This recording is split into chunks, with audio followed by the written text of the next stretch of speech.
കൊല്ലത്ത് മുഖ്യമന്ത്രിയുടെ വാർത്താ സമ്മേളനത്തിലെ നാടകീയ രംഗങ്ങൾ. സിപിഐഎം മാധ്യമങ്ങളുടെ പ്രതിനിധികളുടെ ചോദ്യത്തിന് മാത്രം ഉത്തരം പറഞ്ഞ ശേഷം മുഖ്യമന്ത്രി എഴുന്നേറ്റതോടെ മറ്റൊരു മാധ്യമപ്രവർത്തകൻ രോഷം കൊണ്ട് സംസാരിച്ചു. തൊട്ടു പിന്നാലെ തിരിച്ചുവന്ന് മുഖ്യമന്ത്രി മറുപടി നൽകി.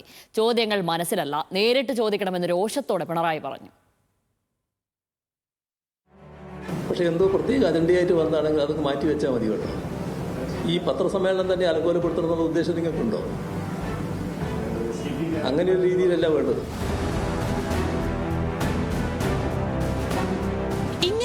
ഇന്നലെ മുഖ്യമന്ത്രി പിണറായി വിജയൻ വാർത്താ സമ്മേളനം അവസാനിപ്പിച്ചത്. SDPI വോട്ട് വേണ്ട എന്ന് പറയുമോ എന്ന ചോദ്യം ആവർത്തിക്കപ്പെട്ടതാണ് മുഖ്യമന്ത്രിയെ ചൊടിപ്പിച്ചത്. അതുകൊണ്ട് തന്നെ ഇന്ന് കൊല്ലത്ത് നടന്ന വാർത്താ സമ്മേളനം ശ്രദ്ധാകേന്ദ്രമായിരുന്നു. ആദ്യം മുഖ്യമന്ത്രി പറയേണ്ടത് പറഞ്ഞ ശേഷം ഉയർന്നത് 3 ചോദ്യം. 3ഉം പാർട്ടി മാധ്യമങ്ങളിൽ നിന്നെത്തിയ പ്രതിനിധികളുടെ ചോദ്യം.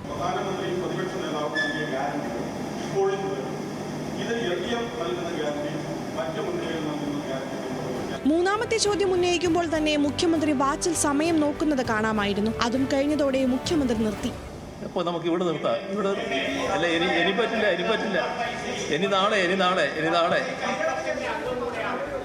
മുഖ്യമന്ത്രി എഴുന്നേറ്റതോടെ ഒരു മാധ്യമപ്രവർത്തകൻ രോക്ഷം കൊണ്ട് എഴുന്നേറ്റു. പാർട്ടി മാധ്യമങ്ങൾക്ക് മാത്രമാണോ ഉത്തരമെന്ന് ഉച്ചത്തിൽ ചോദിച്ചു.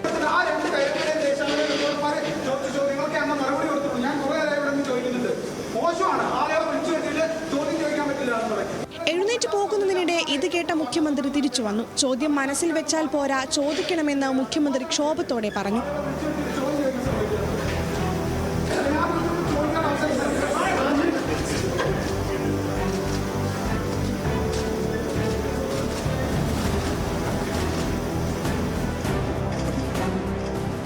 ചോദ്യം മനസ്സിലുണ്ടായാൽ പോരാ, ചോദിക്കണം.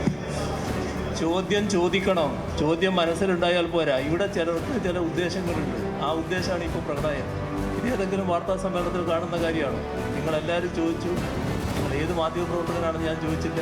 ആ ചോദ്യത്തിന് ഞാൻ മറുപടി പറഞ്ഞു. മാധ്യമ അജണ്ടകളോട് മുഖ്യമന്ത്രി ഇടയ്ക്കിടെ പരുഷമായി പ്രതികരിക്കാറുണ്ടെങ്കിലും ഇത്ര നാടകീയമായ രംഗങ്ങൾ സമീപകാലത്ത് ആദ്യമാണ്. ന്യൂസ് മലയാളം, കൊല്ലം.